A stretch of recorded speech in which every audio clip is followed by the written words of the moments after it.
My son didn't raise his voice when he said it. Brandon stood in my kitchen on a Thursday evening in late October, his coat still zipped up, his hands shoved deep in his pockets. He wouldn't look at me. His eyes kept drifting to the clock above the stove, the same clock that had been there since he was 6 years old. "Mom," he said, his voice careful and quiet. "It would be better if you didn't come to the wedding." I felt something crack inside my chest, but I kept my face still. 28 years of motherhood teaches you how to hide hurt. You learn to smile when your heart is breaking because you don't want your child to carry the weight of your pain. I reached across the small table and touched his hand. "Okay, sweetheart." He looked relieved. That hurt more than anything else. His shoulders dropped and he let out a breath like he'd been holding it for miles. "Thanks for understanding," he said, already backing toward the door. He didn't hug me. He didn't stay for coffee.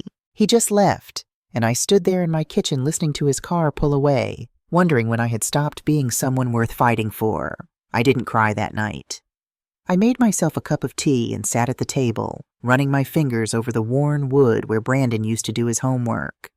The house was quiet the way it always was these days. Just me and the creaking floors and the kitchen window that stuck every winter, no matter how many times Mr. Coleman tried to fix it. I told myself it was normal. Sons grow up. They build their own lives.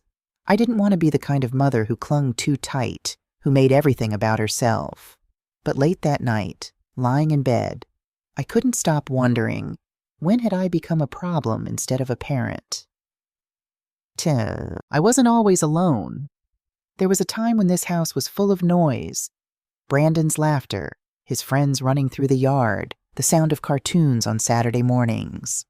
Before that, there was David, my husband, though those memories have faded like old photographs left too long in the sun. David left when Brandon was 6. I came home from my shift at Green Valley Grocery to find a note on the kitchen counter and half the closet empty. The note said he needed to find himself. I never knew what that meant. All I knew was that Brandon kept asking when Daddy was coming home, and I kept saying soon until he stopped asking. I worked 2 jobs after that. Mornings at the grocery store, scanning items and bagging produce, smiling at customers who didn't know I'd been up since 5. Evenings, I cleaned offices downtown, emptying trash cans, vacuuming boardrooms where important people made important decisions. My back ached. My feet hurt. But I never missed a single one of Brandon's school plays, even the terrible one in 4th grade where he played a tree and forgot to stay still. I packed his lunches with notes tucked inside. "You're going to do great today. I'm proud of you. Remember to be kind.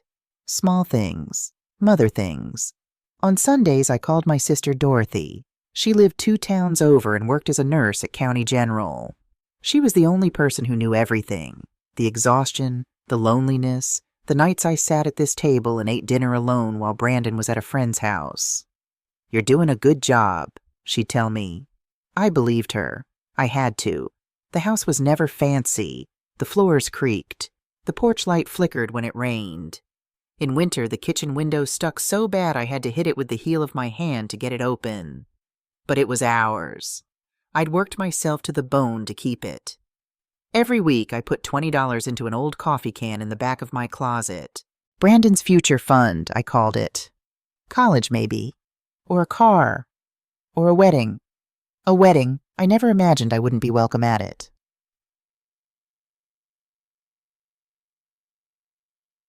I met Rachel's family 8 months before the wedding. Brandon called me on a Tuesday. "Mom, Rachel wants you to meet her parents. Dinner on Saturday. Somewhere nice." Nice turned out to be Harbor View, a restaurant on the water where the cheapest entree cost more than I made in a day. I wore my best dress, navy blue, bought from the thrift store on Main Street 3 years ago for Brandon's college graduation. I dry cleaned it special. I arrived early and waited in my car, watching well-dressed people walk in and out. I felt small. I felt out of place. But I went in anyway, because my son had asked me to. Brandon was already there, sitting with a young woman who had to be Rachel. She was beautiful. Blonde hair styled perfectly, a cream-colored sweater that probably cost a week of my salary. She smiled when she saw me, a careful smile that didn't quite reach her eyes. Mrs. Harris, she said, standing to shake my hand. It's so wonderful to finally meet you. Please call me Alice. Then came Grant and Patricia Whitmore.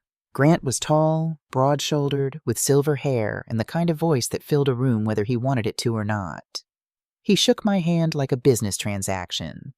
Patricia was elegant in pearls and a silk blouse, her eyes traveling from my face to my dress to my shoes in one smooth sweep. We sat.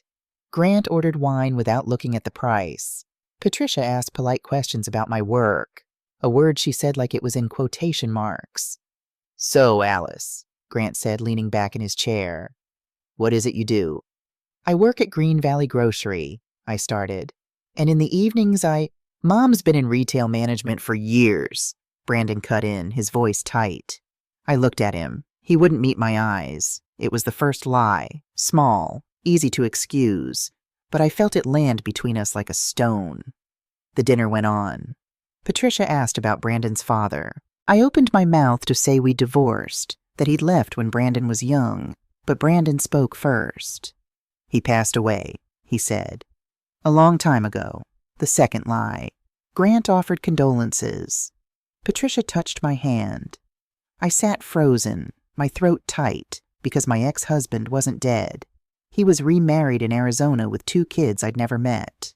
After dinner, Brandon walked me to my car. You didn't have to say your father died, I said quietly. It's easier, he said. They don't need to know everything. What else don't they need to know? He didn't answer. He kissed my cheek and told me he'd call soon. I drove home with my hands shaking on the wheel, replaying every word, every glance, every careful smile. And I knew, deep in the part of myself I didn't want to acknowledge, that my son was ashamed of me.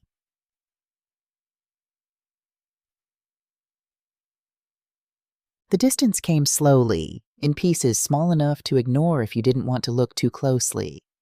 Brandon used to call every Sunday. After that dinner, the calls got shorter. 10 minutes, then 5, then just a quick, "Hey, Mom, can't talk, I'm in the middle of something." "How's the wedding planning?" I'd ask. "Good," he'd say. "Really good. Gotta go." I told myself he was busy. Planning a wedding is stressful. I didn't want to be the kind of mother who demanded attention. But then I found out about the engagement party from Dorothy. "How was it?" she asked on our Sunday call. "How was what?" "The engagement party. I saw pictures on Facebook. It looked beautiful." My stomach dropped. I couldn't make it." It was a lie? I hadn't even known there was a party. After we hung up, I sat on the edge of my bed and stared at the wall. I pulled out my phone and found Rachel's Instagram. There it was. Dozens of photos from the party. Tables decorated with flowers. People in cocktail dresses. Brandon in a suit, his arm around Rachel, both of them glowing. 80 people. And I hadn't been invited. I called Brandon the next day. I saw pictures from the engagement party. Silence. "It was last minute," he said finally. "Really small. Just Rachel's family." "It looked like there were a lot of people." "Yeah, well, it got bigger than we planned." "I'm sorry, Mom. I should have told you." But he didn't sound sorry. He sounded relieved that I wasn't making a scene. The story started after that. Mr. Coleman, my neighbor of 15 years, stopped me one morning while I was checking the mail. "How are you holding up, Alice?" "I'm fine, Bob." "Why?" He looked uncomfortable. "Brandon mentioned you haven't been feeling well. That's why you haven't been around." I felt the ground shift under my feet. "He said that?" "Just in passing. I hope you're doing better." I smiled and told him I was fine, just fine.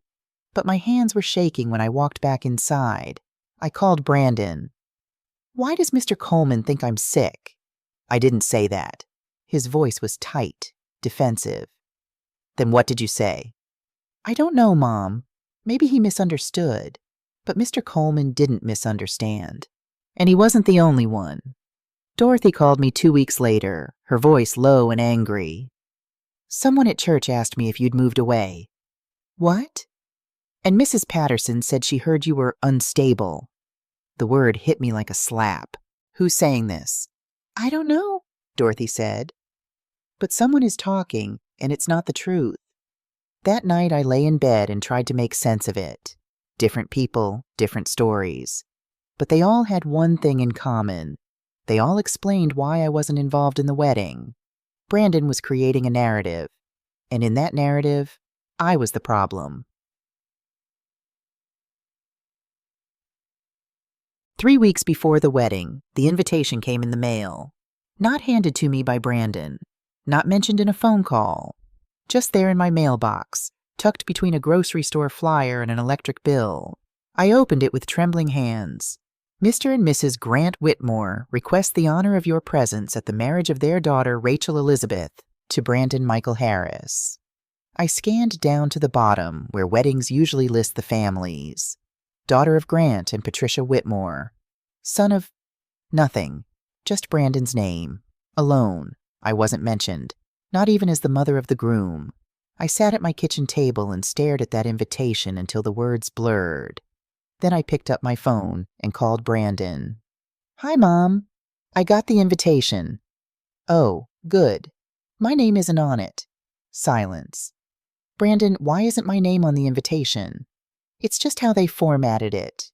Rachel's parents paid for everything, so their names are... I'm not talking about payment. I'm talking about acknowledgement. I'm your mother. I know that.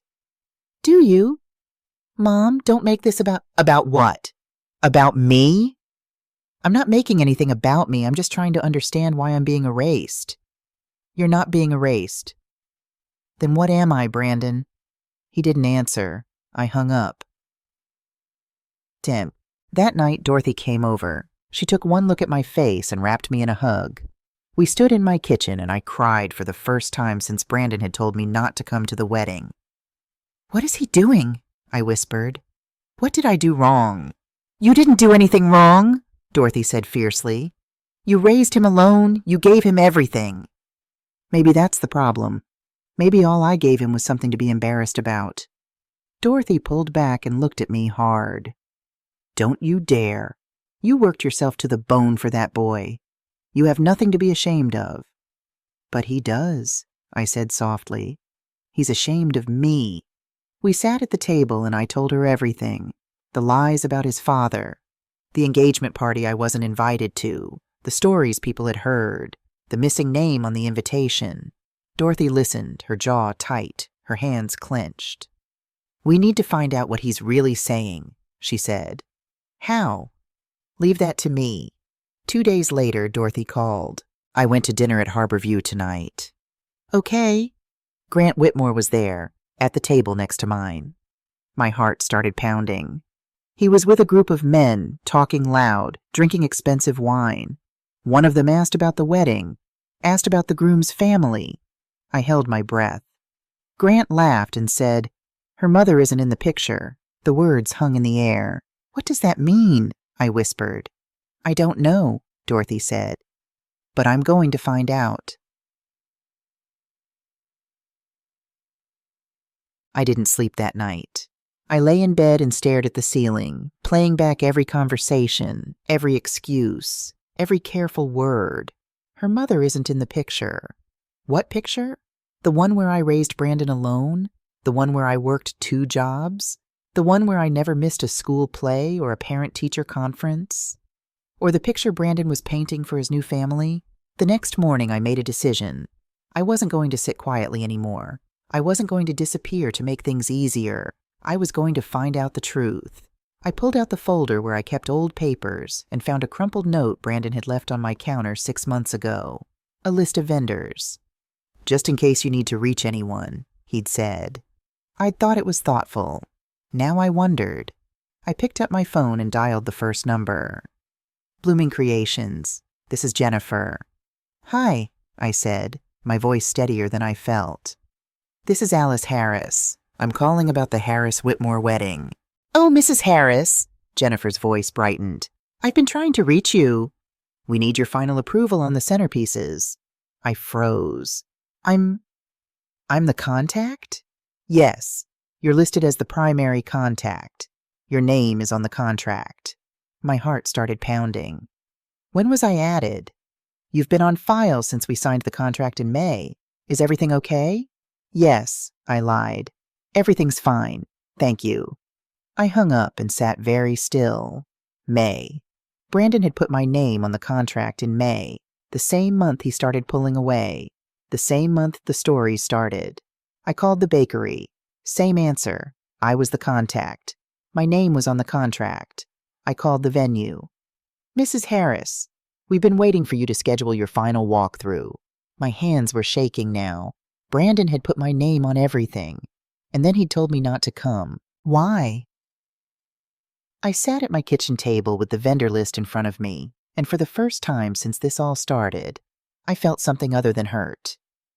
I felt clarity, and clarity, I was learning, changes everything.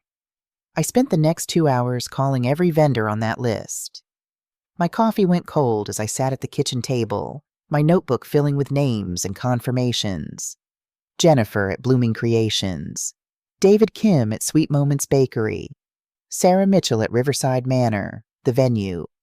Every single one of them had the same thing to say. I was listed as the primary contact. My name was on the contracts. They'd been waiting to hear from me. Mrs. Harris, we sent you 3 emails about the final cake tasting, David said, his voice cheerful and oblivious. Did you not receive them? What email address did you have on file? He rattled it off. It wasn't mine. It was an email I'd never heard of, some Gmail account Brandon must have created. I'm sorry, I said quietly. There's been a miscommunication. Can you send me those emails again, to a different address? Of course. Is everything all right with the wedding? I looked down at my hands. They weren't shaking anymore. I'm not sure yet. After I hung up, I sat in the silence of my house and tried to piece it together. Brandon had put my name on all the vendor contracts, but he'd used a fake email address so I'd never receive any communication. He'd created a paper trail that made me responsible while ensuring I had no actual involvement. It was meticulous. It was calculated. It broke my heart. I called Dorothy. He put me on all the contracts, I said, my voice hollow. But I never knew because he used an email I don't have access to. What? Dorothy's voice sharpened. Why would he do that? I don't know. Maybe as a backup? Maybe because Rachel's parents insisted someone from his side be on the paperwork? I pressed my fingers to my temples. Or maybe he wanted it to look like I was involved, even though I wasn't. Alice, I know what it is, Dot. I just don't know what to do about it. You could call him out. I could. I stared at the vendor list. Or I could wait and see what else I don't know. 10. Dorothy called me back that evening, her voice shaking. I need to tell you something, and you need to sit down. I was already sitting, but my whole body tensed. What is it? I went to Harbor View for dinner tonight. I know you told me not to, but I had to see for myself. Dorothy, Grant Whitmore was there again. Same table, different group of men. Business associates, by the sound of it. I closed my eyes, bracing myself. One of them asked about the wedding. Asked if the groom's mother would be there. Dorothy's voice cracked. Alice. Grant laughed. He said, there is no mother. She's not in Brandon's life. The words landed like stones in my chest. And then, Dorothy continued, her voice barely above a whisper, the man said something like, Oh, I'm sorry to hear that. Did she pass away? And Grant said, She stopped. Say it, I whispered. He said, That's what I understood. Very sad. Brandon handles it well. The room tilted. I gripped the edge of the table. Alice, are you there? He told them I'm dead. Yes. I couldn't breathe, couldn't speak. My son had told his future in-laws that I was dead, not estranged, not distant, dead, gone, erased from his life completely. I'm coming over, Dorothy said. No, my voice came out stronger than I expected. I need to be alone right now. Alice, please, Dot, I need to think. After I hung up, I sat in my kitchen as the light faded outside. I didn't turn on any lamps. I just sat in the growing darkness and felt the full weight of what my son had done. He hadn't just uninvited me from his wedding. He hadn't just excluded me from his new life. He'd killed me off, created a story where I simply didn't exist anymore. And the worst part? Everyone had believed him. I thought about all those years, the lunches I packed, the homework I helped with, the nights I worked late so he could have new shoes, a good winter coat, a spot on the soccer team. The sacrifices I never mentioned because that's what mothers do. We give without keeping score. But Brandon had been keeping score. And somewhere along the way, he'd decided the sum of who I was didn't add up to enough. For the first time in 28 years, I felt something I'd never allowed myself to feel toward my son. Anger, not the hot, explosive kind. The cold, clear kind that sharpens everything into focus. I stood up and turned on the light. Then I picked up my phone and started typing a message to Brandon. We need to talk. Tomorrow. Your apartment. I'll be there at 10 a.m. I didn't ask. I didn't give him an option to say no. I hit send. Brandon's apartment was in a nice complex on the north side of town. All brick and bay windows and a doorman who nodded at me like I belonged there. I'd only been once before when he first moved in 2 years ago. He'd given me a quick tour, but I could tell he was uncomfortable having me there. Too many questions I might ask. Too many things that didn't match the life he was building. I knocked at 10 a.m. exactly. Rachel answered the door. She was wearing yoga pants and an oversized sweater, her hair pulled back in a ponytail. She looked younger without makeup, more uncertain. "Mrs. Harris?" she said, surprise crossing her face. "I didn't know you were coming." "Is Brandon here?" "Yes, he's just—" She turned. "Brandon? Your mom's here." I heard something drop in another room, then footsteps. Brandon appeared, his face already pale, his eyes darting between Rachel and me. "Mom, I got your text, but I didn't think you meant this early. Can I come in?" He hesitated, then stepped aside. The apartment was beautiful. Hardwood floors, modern furniture, abstract art on the walls. Everything coordinated. Everything expensive. Nothing like the house where he grew up. "Can I get you some coffee?" Rachel asked, and I could hear the genuine kindness in her voice. She didn't know. Whatever Brandon had told her, she believed it. "No, thank you, Rachel." I looked at Brandon. "I need to talk to my son. Alone." Rachel glanced at Brandon, who nodded slightly. "I'll just be in the bedroom," she said softly, then disappeared down the hall. Brandon and I stood in his perfect living room, and I looked at the man I'd raised and barely recognized him. "Did you tell Rachel's family I was dead?" His face went white. "What?" "Simple question, Brandon. Did you tell Grant and Patricia that I was dead?" He ran his hand through his hair. "I didn't say that exactly." "Then what did you say exactly?" "I said that you weren't in my life anymore." "And they interpreted that as dead?" I didn't correct them. The admission hung in the air between us. "Why?" My voice didn't shake. It was steady and cold. "Why would you let them believe that?" "Because it was easier." The words burst out of him. "Because Grant asked about my family and I didn't know how to explain everything." "Explain what, Brandon? That your mother worked 2 jobs to raise you? That she lives in a small house? That she's not wealthy or educated or sophisticated?" He flinched. "It's not that simple." "Then make it simple for me." He sank onto the couch, his head in his hands. "Grant said something once. He said Rachel should marry someone from a good family, someone with the right background. And I'm not the right background. You don't understand the pressure." "You're right. I don't understand the pressure of being so ashamed of your mother that you erase her from your life." I stepped closer. "But I do understand something else. I understand that you've been lying. To them, to Rachel, to everyone. I was trying to protect you." "Protect me?" I almost laughed. "You told people I was unstable. You told Mr. Coleman I was sick. You told the church ladies I moved away, and you told your future in-laws I was dead. You weren't protecting me, Brandon. You were protecting yourself from me." "That's not—" He looked up, and his eyes were wet. I just wanted them to accept me. I wanted to fit in. So you cut me out. I didn't know how else to do it. The bedroom door opened. Rachel stood in the doorway, her face stricken. You told me she chose not to be involved, she said quietly. You said she didn't care about the wedding. Brandon stood up quickly. Rachel, you told me she abandoned you when you were young, that she was never really there for you. Rachel's voice was shaking now. I felt sorry for you. I thought you'd overcome this terrible childhood. I looked at this young woman and saw the moment she understood what kind of man she was about to marry. He's been lying to you, I said gently, just like he's been lying to everyone else. I need some air. Rachel grabbed her keys from the counter and walked past both of us without another word.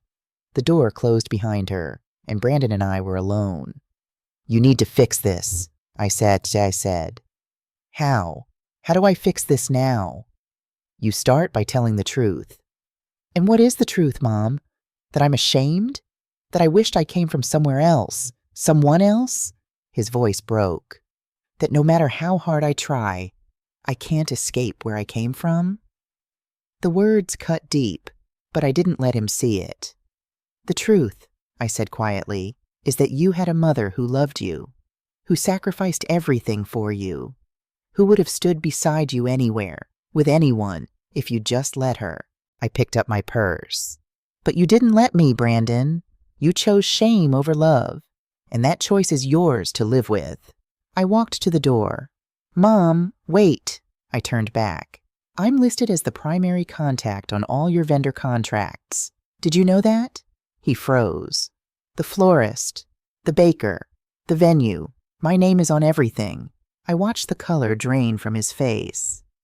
I thought about calling them all and canceling. Thought about it all night, actually. You wouldn't? No, I said. I wouldn't. Because I'm not you, Brandon. I don't destroy things out of hurt. I opened the door. But I'm not going to hide anymore either. What does that mean? I looked at my son one last time. It means I'll see you at the wedding.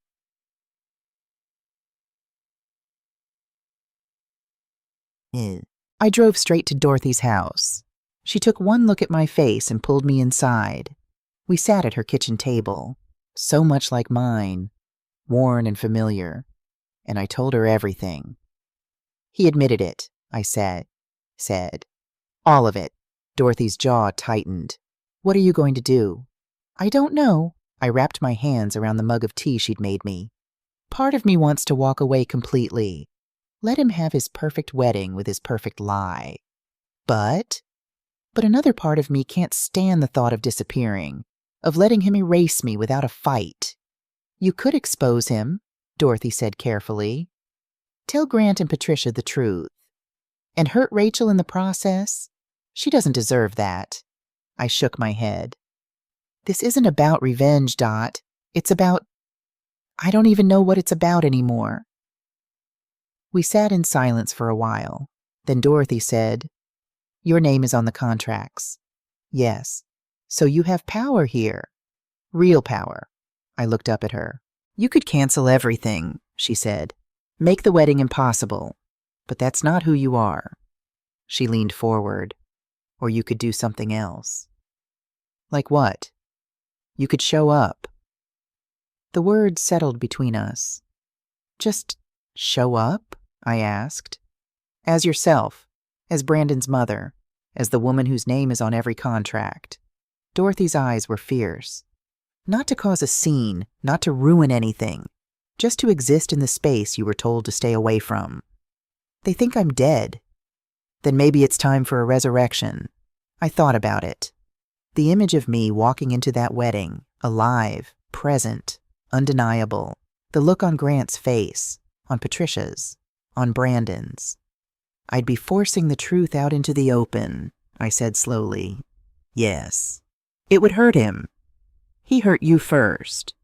2 wrongs don't make a right. No, Dorothy agreed. But one truth can stop 1,000 lies.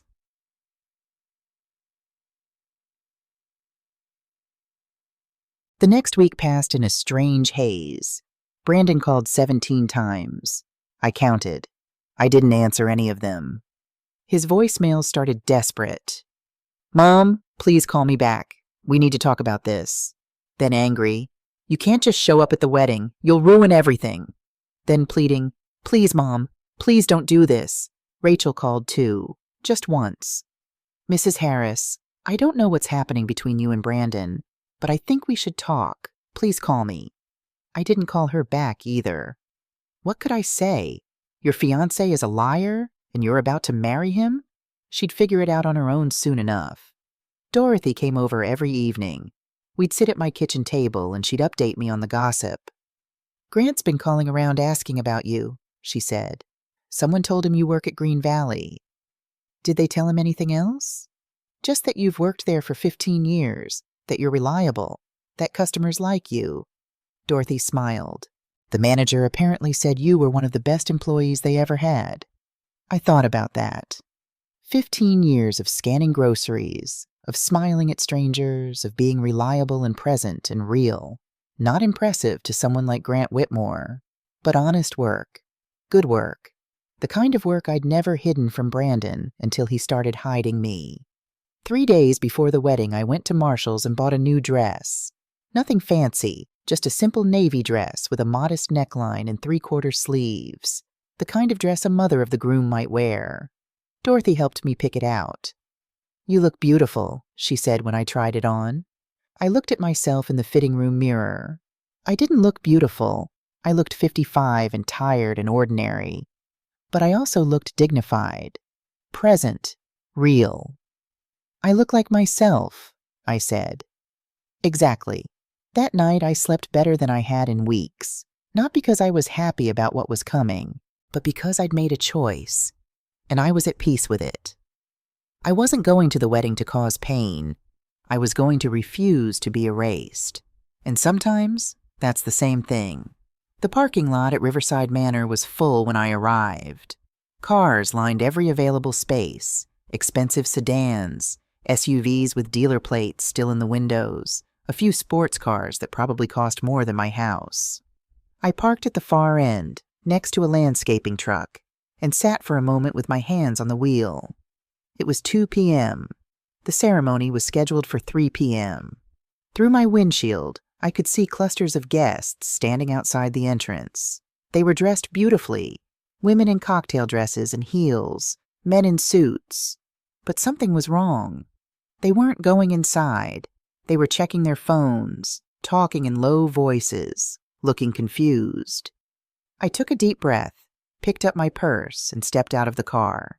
No one noticed me at first. I was just another woman in a navy dress walking slowly toward a building. But as I got closer, I started to hear fragments of conversation. "No one's answering. We've been waiting 20 minutes. Something about the vendors."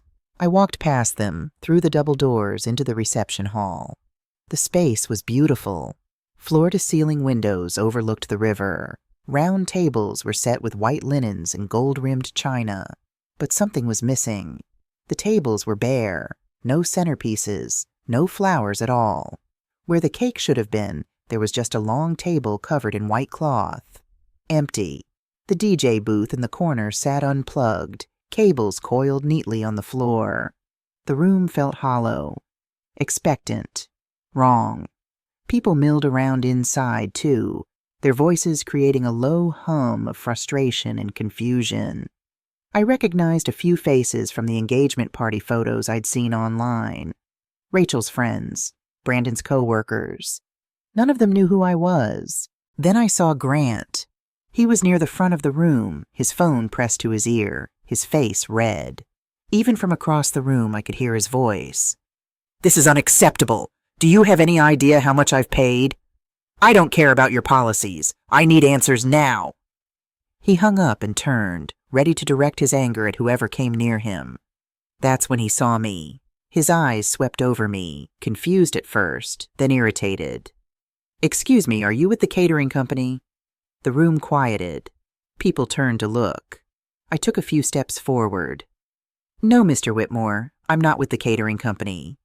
"Then who are you?" My heart was pounding, but my voice came out steady. "I'm Brandon's mother. The silence that followed was absolute. Grant's mouth opened, then closed. His eyes widened. He looked past me, as if expecting someone to jump out and tell him this was a joke. That's not possible, he said slowly. Why is that not possible? He stared at me, and I watched the realization move across his face like a shadow. You told me... He turned, scanning the room. Brandon! Brandon emerged from a side room with Rachel beside him. He was wearing his tuxedo, but his tie was crooked and his face was pale. The moment he saw me, he stopped walking. Rachel looked between us, her hand flying to her mouth. Grant crossed the room in 3 long strides. Brandon, what the hell is going on? I can explain. This woman says she's your mother. She is. Brandon's voice was barely above a whisper. You told me your mother wasn't in your life. Grant's voice was rising. You said she was gone. She was. I mean, she wasn't. You said she died, Brandon. Grant's voice echoed off the walls. You looked me in the eye and let me believe your mother was dead. Every conversation in the room stopped. Rachel made a small sound, something between a gasp and a sob. Patricia appeared from somewhere, her hand over her heart. Dear God. I stood very still, watching my son try to find words that wouldn't come. I didn't say she died, Brandon managed. Not exactly. You assumed. Don't you dare, Grant said, his voice shaking with rage. Don't you dare make this about what I assumed. The doors opened and Jennifer Torres rushed in, her arms full of papers, her face flushed. Mrs. Harris, thank God you're here. I got your message, but I was so confused. She stopped, taking in the scene. The angry father, the pale groom, the shocked guests. I'm sorry, Jennifer said uncertainly. Should I bring in the flowers now? What message? Rachel asked, her voice breaking. What are you talking about? Jennifer pulled out her phone. Mrs. Harris left me a voicemail 3 days ago. She said... Jennifer scrolled, reading. She said there had been some confusion and that she'd be here today to clarify things in person, that I should wait to set up until she arrived. Grant turned to me, his anger shifting to confusion. You told the vendors to wait? Yes. Why? I met his eyes. Because I wanted to be here, in person, when the truth came out. What truth? Patricia asked. I turned to look at Brandon.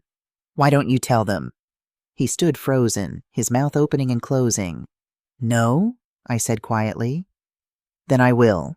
I looked at Grant and Patricia. Your future son-in-law has been telling different stories about me to different people. To you, I was dead.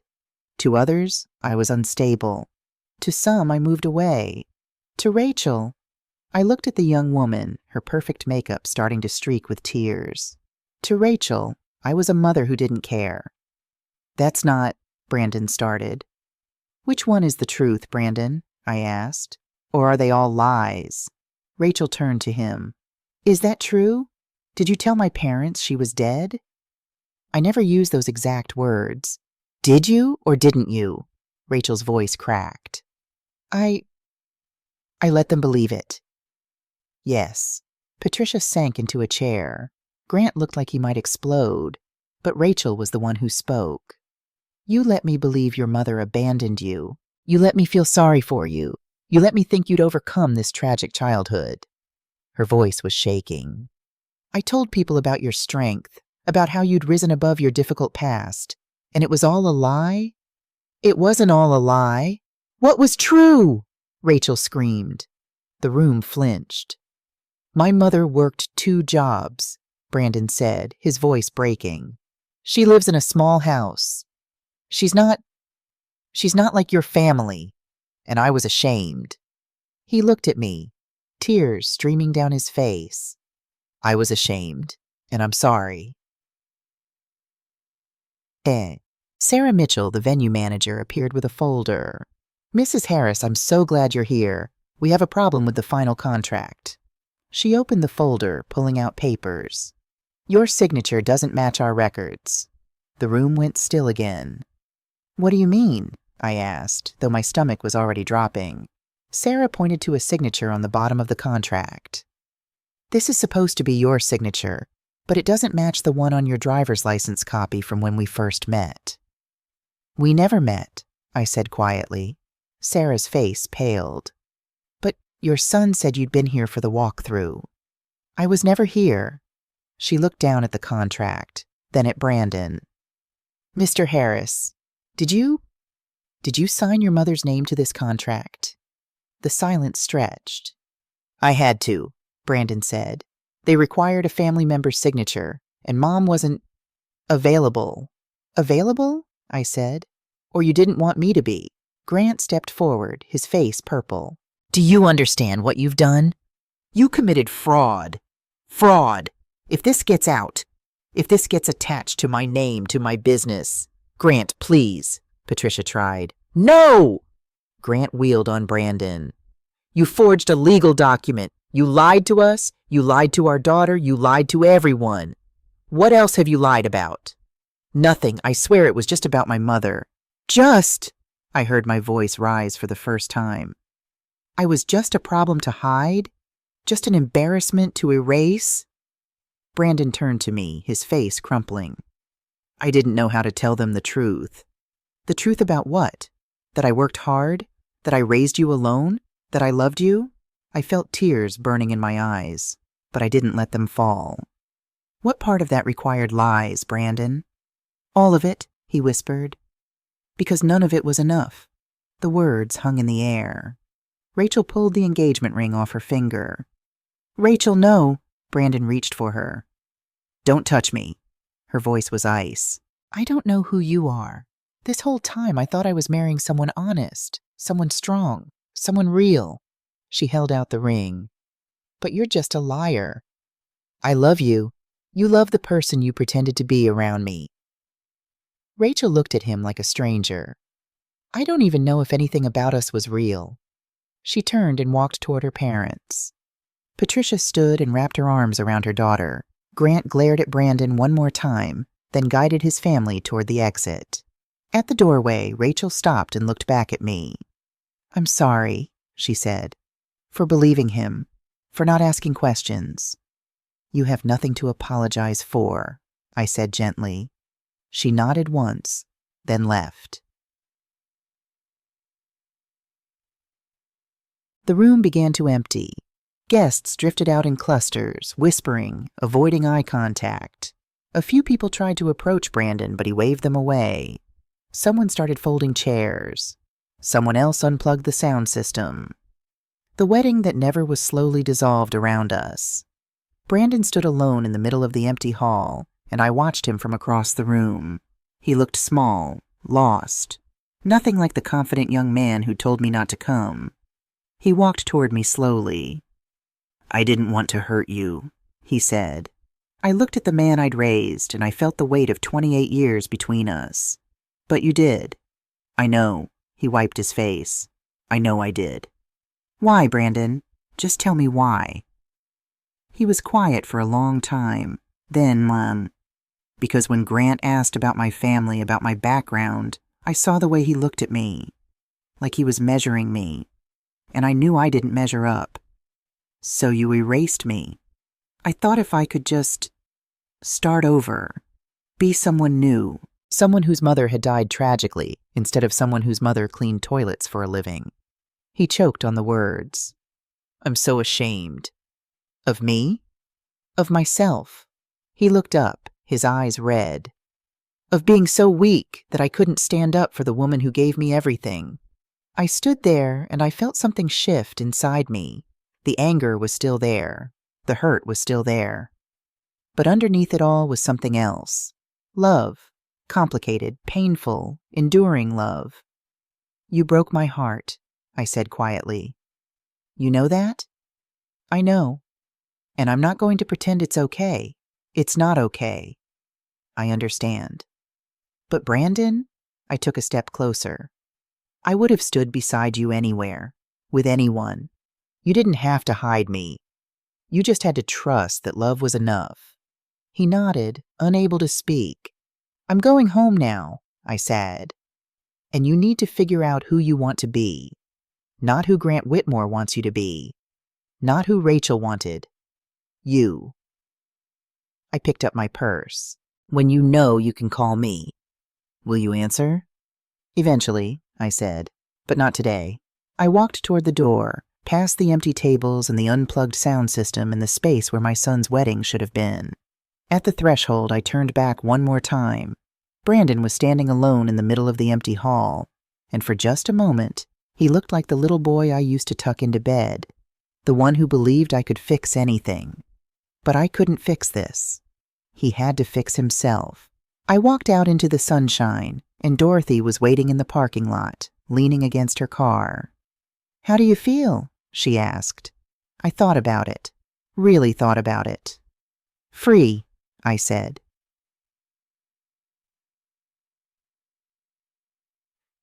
Three months later, Brandon knocked on my door on a Sunday morning. He didn't call first. He just showed up, standing on my porch with his hands in his pockets, looking uncertain. I opened the door and waited. "I got a new job," he said, "at a smaller firm. Less money, but more honest." "Come in," I said. We sat at the kitchen table, the same table where he'd done his homework, where I'd packed his lunches, where I'd sat alone so many nights wondering what I'd done wrong. "I've been in therapy," he said, "twice a week." "Good. My therapist says I have a lot of shame about where I came from, about not having money, about," he looked around the small kitchen, "about this. And what do you think?" "I think she's right." He met my eyes. "I think I spent so long wishing I came from somewhere else that I forgot to be grateful for what I had." I poured us both coffee. We sat in silence for a while. "I told everyone the truth," he said finally. "About you, about the lies. I sent emails to everyone who was supposed to be at the wedding." "How did that go?" "Some people understood. Some didn't." He shrugged. "Grant threatened to sue me for the money he spent. Patricia actually called to say she was disappointed in me, but that she hoped I'd learn from this." "And Rachel?" His face fell. "She's engaged to someone else. A teacher. They seem happy." I reached across the table and touched his hand. "I'm sorry." "Don't be. I didn't deserve her." He looked down. "I'm not sure I deserve you either." "Brandon." "No, Mom. Let me say this." He took a shaky breath. "You worked yourself to the bone for me. You gave me everything. And I repaid you by being ashamed of you, by hiding you, by telling people you were dead." His voice broke. "I don't know how to come back from that." "You're here," I said simply. "That's a start." "Is it enough?" "For today, yes." We sat together as the morning light came through the stuck kitchen window. The floor still creaked. The house was still small. Nothing had changed about where we were. But everything had changed about who we were. 6 months after the wedding, that never happened. I stood in my kitchen making Sunday dinner. Dorothy was coming over. Brandon was coming too, our third dinner together since that morning in my kitchen. We were rebuilding slowly, carefully, like people learning to walk after a long illness. There was a knock at the door, and I opened it to find Brandon holding flowers. "These are for you," he said, "just because." "Thank you." I took them, surprised. "And I wanted to tell you something." He stepped inside. "I'm moving." My heart sank. "Where?" "Just across town. A smaller apartment." He looked around my house. "I can't afford the nice place anymore. Not on what I make now. But you know what? I don't care." I smiled. "And I was thinking—" He hesitated. "Maybe I could come over for Sunday dinners, if that's okay. Make it a regular thing." "I'd like that." Dorothy arrived with a pie, and the three of us sat at my small table and ate pot roast and mashed potatoes, the same meal I'd made 1,000 times before. But this time, Brandon didn't hide it. He didn't pretend it was something else. He ate seconds and told Dorothy it was the best thing he'd had in months. After dinner, as we were cleaning up, Brandon said, "I ran into someone from the wedding the other day. They asked if I was ashamed of hiding my mother." I stopped washing dishes. I told them yes, he continued. I told them I was deeply ashamed, but not of you. He looked at me. Of myself. And what did they say? They said it took courage to admit that. He dried a plate slowly. I don't know if that's true, but I'm trying to be someone who deserves a mother like you. You already are that person, I said quietly. You just forgot for a while. A year after the wedding, I got a letter in the mail. It was from Rachel, handwritten on nice stationery. Dear Mrs. Harris, I hope this letter finds you well. I wanted to write to thank you for showing up that day. At the time, I was hurt and angry and confused, but now I see that you gave me the truth when I needed it most. I'm getting married next month to a wonderful man named James. He's a high school history teacher. He knows everything about me, and I know everything about him. There are no secrets between us. I learned from what happened with Brandon that love built on lies isn't love at all. It's just a story two people tell themselves until the truth comes out. I don't know if you and Brandon have reconciled, and that's not my business, but I wanted you to know that I think about you sometimes, about your dignity, about how you refused to disappear just because someone wanted you to. That took courage. Thank you for showing me what honesty looks like, even when it's hard. With gratitude, Rachel. I read the letter twice, then put it in the drawer where I kept important things. That evening, I showed it to Brandon during our Sunday dinner. He read it silently, then handed it back. She's right, you know, about the courage. It wasn't courage, I said. It was just refusal. I refused to be erased. That's the same thing, Mom. Maybe it was.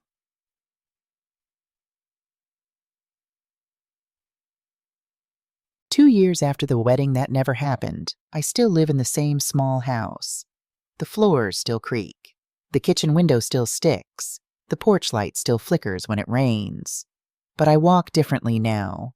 My head is higher. My voice is steadier. When people at work ask about my son, I tell them the truth. We had a difficult time, but we're rebuilding our relationship. When someone asks if I have family, I don't hesitate. Yes, I have a son. Brandon comes for dinner every Sunday. Sometimes he brings someone he's dating, people he's honest with from the start. This is my mom, he says. She raised me by herself. She's the strongest person I know. I don't know if we'll ever get back what we lost. The easy trust, the unquestioned love. Those things broke, and broken things don't always heal the same way. But we have something different now. Something harder won. We have honesty. And Dorothy was right that day in her kitchen. One truth can stop 1,000 lies. Daddy. The wedding never happened, but something else did. A lie ended. A boundary formed. A woman who had spent years standing quietly in the background finally stepped fully into her own life. I learned that being a mother doesn't mean accepting shame that isn't yours. It means showing your child what dignity looks like, even when it's hard. Especially when it's hard. I learned that love without respect isn't love at all. It's just habit. And I learned that sometimes the most powerful thing you can do is simply refuse to disappear. I'm Alice Harris. I work at Green Valley Grocery. I clean offices downtown. I live in a small house with creaky floors. And I am nobody's secret. Not anymore.